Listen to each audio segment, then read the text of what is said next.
Bonjour à toutes et à tous, je suis William de Kitting Art, le cofondateur de Win2Win. Aujourd'hui, nous allons nous entretenir avec un de nos utilisateurs, donc Claire et Jen, qui a fondé PSI Support, qui est un cabinet d'engineering spécialisé dans le process industriel, le transport de marchandises dangereuses et la sécurité des procédés. Win2Win, au-delà d'être une plateforme de mise en relation entre les porteurs de projets et les cabinets d'engineering, bureaux d'études et freelance, veut mettre en avant les expertises techniques de l'ingénierie qui font le savoir-faire français. Aujourd'hui, je vais vous parler de Claire et Jen, qui est la première à s'être inscrite sur la plateforme Win2Win, qui va nous parler de ses expertises techniques pointues sur le process, la sécurité industrielle et le transport de marchandises dangereuses. Donc le but est de présenter ses expertises, ses clients, ses projets et de montrer que l'ingénierie aujourd'hui n'est plus qu'un support technique, mais le catalyseur pour la souveraineté industrielle française. Bon visionnage, merci. Bonjour Claire. Bonjour William.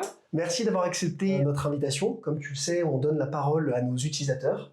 Peux-tu rapidement te présenter ton parcours et comment tu es arrivé à créer ton entreprise? Donc Claire Hedgen, enchantée. Je suis actuellement la dirigeante de la société PSI Support, procédés et sécurité industrielle. Donc je me focalise sur ces deux accès du métier en ingénierie. À la base, je suis de formation ingénieur en génie des procédés. Ensuite, j'ai travaillé en design, j'ai travaillé dans une multinationale sur des aspects process, projet et sécurité des procédés. Fait un grand gap, je suis retravaillée dans une start-up où j'ai développé des projets d'industrialisation complets de A à Z et un peu de défi personnel. J'ai créé ma société pour mettre différentes compétences au service d'autres porteurs de projets, d'autres industriels qui ont besoin de compétences expérimentées sur les parties process et sécurité des procédés qui pour moi sont deux éléments qui sont totalement liés. D'accord, donc connaissance terrain sur des grands groupes, petites start-up, donc de l'idéation jusqu'à la mise en route de systèmes, d'unités, et là créer ton entreprise pour mettre en avant ton expertise, pour répondre aux grands enjeux côté process et sécurité instrumentée. Exactement, en fait j'interviens à plein de niveaux différents en fonction des besoins des clients. Des fois c'est très en amont, est-ce que mon idée elle est viable, elle est pas viable, est-ce que techniquement on arrivera à faire quelque chose, est-ce que économiquement c'est intéressant. Et puis après vraiment dans le cœur du process, quand le process est défini, qu'est-ce qu'il faut faire d'un point de vue conception en sécurité des procédés pour assurer la sécurité, également l'animation d'analyse de risque type ASOP et ce genre de choses. L'expérience est quand même très intéressante,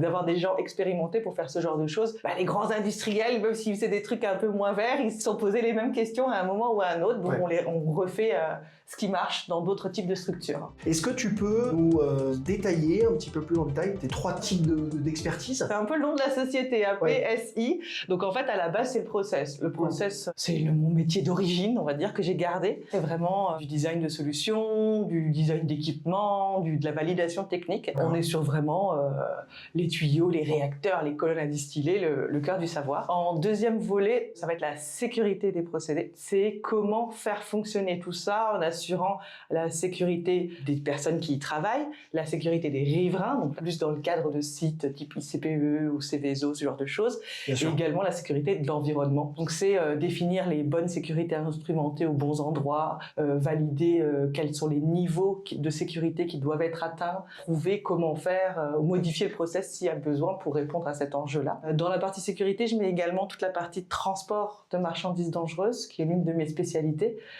Comment faire pour intégrer cette réglementation au mieux dans les projets. Et puis le troisième grand volet de mes prestations et de mes compétences, ça va être la partie industrialisation. Comment mettre tout ça en musique. Il y a plein d'entreprises qui ont des équipes procédés, mais qui n'ont jamais mené des projets de A à Z, qui sont bloqués. Et là, maintenant, je fais quoi? Et là, maintenant, comment je challenge mon process? Comment je choisis mon entreprise? Comment je choisis mon ingénierie? Donc là, on est sur les phases d'industrialisation et d'accompagnement à l'industrialisation. Donc toute une phase avant-projet sommaire, avant-projet détaillé jusqu'à la mise, fin.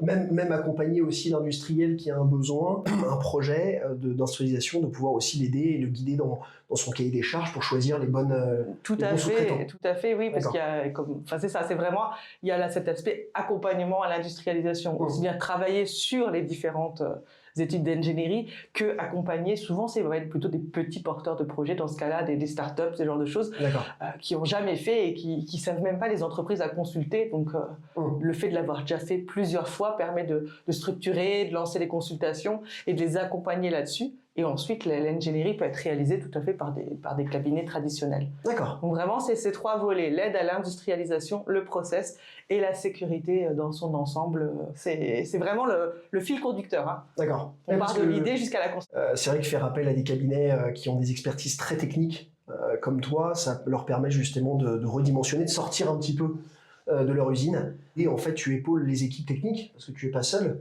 Tu as parlé tout à l'heure d'études ASOP, où tu accompagnes, en fait, t'animes justement avec les équipes techniques du client à mettre en place les déviations, les différentes études de sécurité. Tu es vraiment un maillon dans la chaîne, en fait. Exactement. Et je peux intervenir sur tout le début, est-ce que c'est viable, est-ce que c'est pas viable, ou sur les phases réellement d'études de détail, où on est sur quelque chose de vraiment très spécifique. Vraiment très spécifique, avec des choses un peu plus pointues, voire de ce genre de choses. C'est vrai que ça va dépendre du besoin du client, ça va dépendre de sa maturité. Voilà. On va pas faire la même chose pour un grand groupe qui a déjà des équipes. Là, c'est plutôt, ils cherchent une compétence en particulier. Là, c'est vraiment plutôt des ASOP, du transport de marchandises dangereuses, donc des compétences qu'ils ont potentiellement pas en interne. Et puis toute la phase industrielle et process, ça va être plutôt pour des bureaux d'études ou alors des porteurs de projets, des startups, des gens qui savent, qui ont une bonne idée mais qui savent pas comment la mettre en musique, on va dire ça comme ça. C'est là où tu interviens. Voilà. Et donc du coup, c'est intéressant parce que tu as différentes typologies de clients. Donc tu as parlé de la start-up, la PME, TI grand groupe. Quel est le secteur d'activité auquel tu opères le plus ?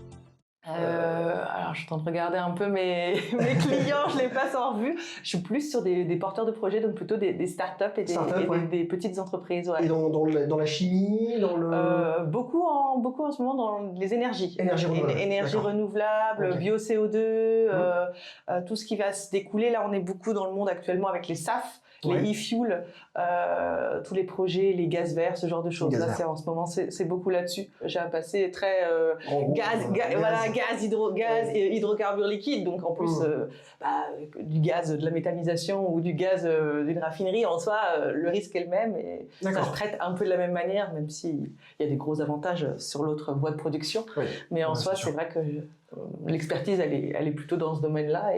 Et c'est des milieux qui se développent beaucoup.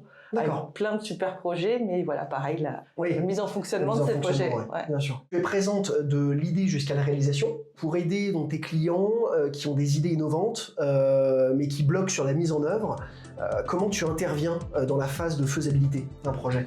Il y a 2 cas, c'est-à-dire qu'il y a une bonne idée et il y a même avant la phase d'avant-projet sommaire, donc l'APS qu'on a en tête, il y a ce qu'on appelle les études d'opportunité. Que mon idée énergétiquement est réalisable aussi, parce que des fois on se retrouve avec des projets où ça coûte plus cher à produire en électricité que la matière. C'est là-dessus que j'accompagne certains industriels ou certains porteurs de projets sur leurs idées pour dire ce que vous avez en tête, ça peut être viable, il faut lancer les phases d'avant-projet sommaire, d'avant-projet détaillé. Ou malheureusement, tel que vous me le décrivez maintenant et en regardant un peu d'un point de vue économique, énergétique, en faisant des premières études de genre, malheureusement là, ça sert même à rien que vous investissiez dans des phases d'ingénierie et d'études. C'est déjà borderline, donc il y a peu de chances que votre projet, tel qu'il est conçu, donc est-ce qu'on peut le concevoir ensemble autrement? Est-ce qu'on peut améliorer? Est-ce qu'on peut partir sur d'autres hypothèses? Est-ce qu'on peut faire autrement? Donc ça, c'est des choses que je propose. Et une fois qu'on a bien clarifié ce cadre, justement, de consulter déjà et de lancer les phases d'avant-projet sommaire, puis go, no go à la fin de l'avant-projet sommaire, avant-projet détaillé. D'accord. Il faut bien avoir en tête que dans la vie d'un projet, il y en a qui s'arrêtent en cours de route. C'est le but d'ailleurs de ce genre d'études. C'est ce que tu nous as dit au début. Effectivement, dans tout projet de revamping ou même de nouveaux projets, il y a aussi une dimension humaine où il va y avoir quand même une mutation, un changement drastique dans la façon de produire ou dans la façon dont on va mettre en place la stratégie d'entreprise. Donc il y a aussi toute cette dimension technique, mais aussi humaine. Oui, il y a les deux. Et environnementale. Installation. Il y a des projets qu'on pourrait plus construire maintenant. Il y a une raison. Il y a pas mal de choses comme ça. Donc c'est déjà de déminer à la base avant de vraiment lancer les phases d'ingénierie, ce genre de choses. Et puis également entre les phases d'ingénierie. D'accord. Des fois, on est en sortie d'APS, ça a l'air bien, mais on a des grosses contraintes sur un sujet ou un autre, on arrive à les lever, c'est bien, on passe en état de l'étude d'après. Mais malheureusement, si on n'y arrive pas, faut modifier quelque chose ou alors abandonner le projet. C'est la construction, donc on peut parler effectivement d'usine Greenfield qui sort de terre. Oui, moi j'étais en charge de projets dans ce genre-là. La première étape, c'était de couper les arbres et de rendre le terrain plat, de construire le bâtiment et de faire venir le process. C'est l'un des cas. Souvent, c'est plutôt de rajouter des pilotes, rajouter des petites unités sur des choses existantes ou des projets d'amélioration, de revamping. Mais tu peux avoir les deux cas de figure, en fait. Ça dépend le type de client, le type d'industriel, en fait, que tu as en face. On entend souvent parler d'avant-projet détaillé, donc qui vient, comme tu l'as expliqué tout à l'heure, qui vient à la suite d'un avant-projet sommaire. Est-ce que, une fois cette étape validée, quels sont les plus grands défis, justement, pour passer à la réalisation concrète d'une unité ou de ce projet? C'est bien que tu me poses la question là parce que c'est une question que j'ai souvent avec les différents interlocuteurs dans le cadre de mon métier. C'est que quand on est à la fin de l'APD, donc cet avant-projet détaillé, on n'est qu'au début en fait de la phase de construction. Donc on a fait l'avant-projet sommaire, on a fait l'avant-projet détaillé, on a validé. On a trouvé l'argent pour construire, parce que c'est aussi un point important. Et à partir de là, on rentre dans les études de détail. Et c'est cette partie-là qui va permettre ensuite de faire construire et d'avoir cette unité, ce projet, on va dire, pérenne et finalisé. D'accord. Mais on rentre vraiment dans le détail. Le détail en process, pour ce qui me concerne, c'est les équipements, le choix des échangeurs, le choix des pompes, des compresseurs, vraiment les choix techniques. Mais on a également toute la partie automatisme, qui est très importante dans ce genre de choses, électricité, bâtiment, génie civil, donc des choses qui sont plus dans mon cœur d'activité, mais c'est vraiment, on doit avoir dans cette étude détaillée le bon pour construire. Comme le permis de construire de votre maison, c'est l'équivalent. Avec toutes les parties prenantes du projet. Exactement. Et donc quand on est à la fin de cet avant-projet détaillé, on est content, mais on a fait 40% du travail en fait. Il reste encore beaucoup à faire. Donc voilà. D'accord, donc là tu aides justement ton client un peu aussi à choisir, donc tu l'as dit, les pompes, les actionneurs, les systèmes, et tu vas le guider aussi pour le choix de ses fournisseurs aussi. Oui, et puis c'est le choix de la structuration du projet, parce qu'en fait, il y a autant de structures de projet que de projets en fait. On peut avoir des entreprises qui décident de déléguer la totalité des études détaillées, des achats et tout, donc ce qu'on va appeler des EPC, donc des choses complètes données à quelqu'un avec des garanties de réussite ou pas. D'ailleurs, il y a plein d'arrangements. Et il y a des petits porteurs de projets qui, eux, décident de faire tout maison. Mais donc, du coup, là, il faut tout internaliser, il faut tout faire. Souvent, ça va être pour des pilotes ou des choses plus petites. C'est tout à fait légitime, parce qu'on apprend beaucoup aussi dans ces phases-là. Mais c'est d'autres choses. Et puis, des fois, il y a des mix. C'est-à-dire que l'automatisme et l'électricien, on va le confier à des entreprises qui sont spécialisées là-dedans. Et puis après, on va faire toute la partie tuyauterie, design, tout ce qui va être fluide. On va le donner à quelqu'un d'autre. Mais il faut gérer les interfaces. Donc, tu gères des projets de A à Z, donc du design jusqu'à la mise en service d'unité. Tu peux nous dire quel est l'avantage pour un industriel de confier cette gestion complète à un expert comme toi? Alors, je vais un peu corriger. J'ai géré des projets globaux de A à Z et c'est plus le cas actuellement. C'est-à-dire qu'actuellement, justement, j'interviens là où ça bloque auprès de mes clients. Ça va pas bloquer tout le long, enfin j'espère pour eux, mais du coup, j'ai géré des projets complets et des complexes aussi. Et donc, j'ai déjà vu plein de choses. Je suis tombée dans plein de pièges, comme tout le monde. C'est cette partie-là, cette compétence qui fait que je peux intervenir sur des choses là où ça bloque chez mes clients pour justement débloquer et les aider et les accompagner et faire qu'ils ne tombent pas dans différents pièges. Mon objectif, moi, toute seule, c'est pas de gérer des gros projets de A à Z, parce qu'en fait, souvent, on prend des équipes internes, on a un chef de projet, mais c'est d'aider les chefs de projet sur des choses où réellement ils bloquent. Ils bloquent pour deux raisons. Ils bloquent techniquement, ils bloquent par manque de temps et ils bloquent par des choses qu'ils n'ont jamais fait et sur lesquelles ils vont prendre beaucoup plus de temps, qui a déjà trempé dans ce milieu-là. Voilà. D'accord. Donc moi, j'ai tendance plutôt à intervenir sur des missions un peu plus cadrées ou sur de l'accompagnement à long terme. D'accord. Parce que tu es un maillon de la chaîne pour la phase unité. Voilà, là actuellement, j'accompagne par exemple un industriel et dès qu'ils ont des points bloquants, ils me demandent. Ça fait plusieurs mois. Et j'ai des questions qui tombent régulièrement. Je sais répondre, je sais pas. Mais par contre, sur la plupart des sujets, j'ai déjà été confrontée. Donc faites comme ça, je vous aide. Et j'aide petit à petit pour que ça soit plus fluide, en fait. Ça, c'est un exemple.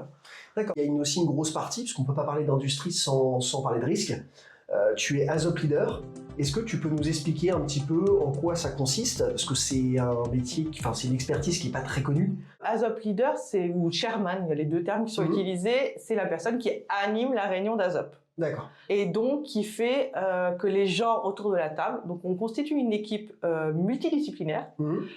Il faut qu'il y ait la personne qui exploite l'unité ou qui va l'exploiter. Il faut qu'il y ait la personne qui l'ait conçue, quand on est dans des phases de projet. Il faut, par exemple, si on a des grosses machines, il faut un expert en machine. Voilà, à peu près, c'est une équipe autour de la table. Et l'ASOP Leader, c'est la personne qui va faire avancer, en suivant une méthodologie connue et définie, les différentes sessions de travail d'ASOP en faisant travailler tout le monde autour de la table. D'accord.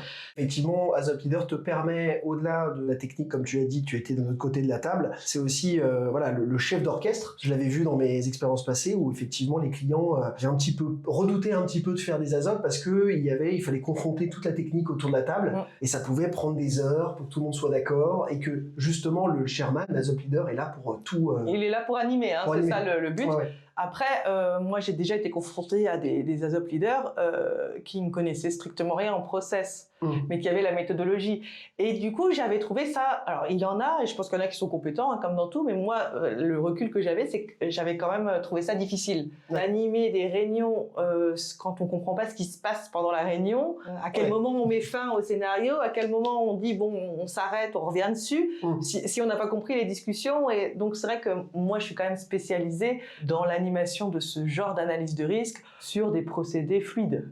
Gaz, liquide, solide, ce genre de choses. Qu'est-ce qu'un site Seveso? Parce que généralement, c'est des sites Seveso classés haut ou classés bas qui doivent faire des études de sécurité pour garantir auprès de l'Adréal leurs unités, s'ils respectent bien toute la partie sécurité de leur installation et au niveau aussi environnement. Je vais te corriger, désolé, mais c'est plus large que ça. En fait, une ASOP, c'est une méthodologie d'analyse de risque. C'est même pas lié à l'Adréal, en fait. C'est pas lié au site Seveso. C'est une pratique qui consiste, dès qu'on est confronté à des unités où on a des risques, et moi, dans mon cas, ça va être principalement du process, donc des fluides, gaz, liquide qui circulent, de réaliser en phase de projet des analyses de risque pour vérifier qu'on a mis toutes les barrières en place nécessaires à la protection des personnes qui travaillent, de l'environnement, des riverains, des installations, enfin il y a plusieurs possibilités. Donc ça, c'est des choses qu'on fait classiquement en phase d'ingénierie pour répondre à la partie conception. En complément, c'est l'une des méthodes qui est utilisée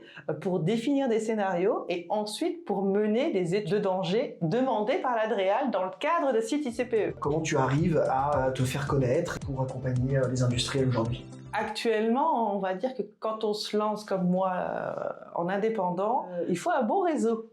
En fait, c'est triste à dire, mais en fait, on a la compétence, mais si pas déjà un beau carnet d'adresses ou des gens qui nous renvoient, ou enfin vraiment, c'est un réseau en fait, et ben c'est très difficile. C'est difficile de cibler les interlocuteurs. C'est-à-dire que moi, je fais du travail de prospection que j'ai découvert, comme tout le monde, mais des fois, on n'arrive pas à rentrer. Mais que ça soit un grand groupe ou une toute petite structure, les problématiques sont les mêmes, mais on n'arrive pas à avoir le bon interlocuteur et à rentrer dans les entreprises pour expliquer ce qu'on fait et au moins avoir quelqu'un face de nous qui comprend ce qu'on fait. Il n'a peut-être pas de besoin à ce moment-là, il n'a pas de besoin, c'est légitime, tout le monde n'a pas besoin immédiat, voilà.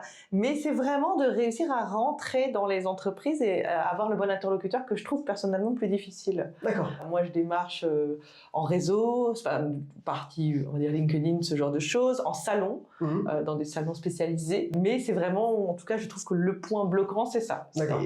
Et puis alors, quand on est dans les grands groupes, c'est pire. Parce que du coup, des fois, il y a le besoin, mais on n'a pas rentré par la bonne porte. Donc en fait, du coup, et des fois, moi, je me suis déjà fait rappeler par des gens. Oui, au final, mais j'ai eu un collègue à vous la semaine dernière. Ah oui, mais non, mais je travaille pas avec lui, donc c'est... Parce qu'il y a différentes services, effectivement, c'est très donc là, du coup, et même dans des grandes PME, ça commence déjà à poser problème. D'accord. Parce qu'effectivement, pour rappeler dans la vidéo, tu es l'une des premières à t'être inscrite sur la plateforme Win2Win. Donc pour rappel, Win2Win, c'est la première plateforme qui connecte intelligemment l'expertise technique à un projet dédié, en respectant tous les paramètres techniques, économiques, administratifs. Avant Win2Win, tu vas nous parler un peu de ton expérience sur la plateforme. Avant Win2Win, comment tu faisais? Donc tu nous parlais de salon, tu nous parlais de prospection téléphonique via LinkedIn. Est-ce que le ROI est intéressant ou c'est quand même beaucoup de travail de démarchage pour pas forcément beaucoup de résultats? Ah oui, c'est tout à fait ça. C'est beaucoup de travail de démarchage pour réussir à avoir les bons interlocuteurs et rentrer. D'accord. Une fois que le réseau est fait, je pense que ça s'améliore. Mais c'est vrai que j'ai assez rapidement adhéré à Win2Win sur le principe qu'on cible des compétences sur des projets et qu'on essaye de mettre en adéquation quelqu'un qui a une demande de compétences. Ce que moi j'essaie de trouver dans les entreprises les gens qui ont des demandes de compétences. Et là, l'idée c'est vraiment qu'ils viennent s'inscrire et qu'on mette en adéquation quelqu'un qui a la compétence. Ouais. Enfin voilà, c'est un peu ce que j'essaye de faire moi avec mon petit bâton de pèlerin quand je vais démarcher les entreprises. Et donc là, l'idée ce serait de partir sur quelque chose une facilitation de la mise en relation. C'est vrai parce que nous, c'est pour ça qu'on a créé ce modèle-là, c'est qu'on ne se base pas que sur le TJM ou sur le prix, c'est comme tu le sais, on a co-construit avec vous, les prestataires industriels, donc tous les cabinets de conseil, bureaux d'études, freelance, et aussi avec les industriels porteurs de projets, à pouvoir concevoir une plateforme qui prend la dimension prix, effectivement budget, qui est indéniable, mais surtout la partie connaissance du procédé, qui est aujourd'hui un enjeu important pour les startups, TPE, PME, ETI, grands groupes industriels, d'avoir une expertise un expert qui connaît son procédé, pour justement faire en sorte que le projet soit réussi. Et puis d'avoir la compétence disponible au moment où on en a besoin, et puis de réussir à trouver aussi les compétences qui vont derrière, quoi. Exactement. Donc oui, cette partie mise en relation est intéressante. Et alors donc toi aujourd'hui, pour terminer, donc tu as publié donc tes expertises sur la plateforme. Donc tu as pu publier donc côté process, sécurité et transport de marchandises dangereuses. Exactement. D'accord. Donc, grâce à notre solution, donc tu as pu digitaliser donc, tes trois grandes expertises, qui est donc la partie process, la partie transport de marchandises dangereuses et la partie ASOP. Exactement. J'ai pu voir dernièrement. Qu'est-ce que Win2Win t'apporte dans ta prospection et ton positionnement marché? Le gros point positif, c'est le ciblage. C'est-à-dire que rien que moi de mon côté d'avoir rentré ces offres de prestations, on est dans un ciblage industriel. Avec des termes industriels, ce qui n'est pas le cas partout d'ailleurs, et donc du coup on dit clairement ce qu'on propose. Donc c'est pour ça que j'ai fait moi dans mon cas plusieurs offres, parce que ce sont des compétences bien que complémentaires, mais on peut bien les segmenter, et c'est ce que propose la plateforme, donc de bien segmenter offre par offre pour pouvoir répondre au mieux aux demandes du potentiel client. Et donc on a vraiment un choix assez large de cases, de paramètres.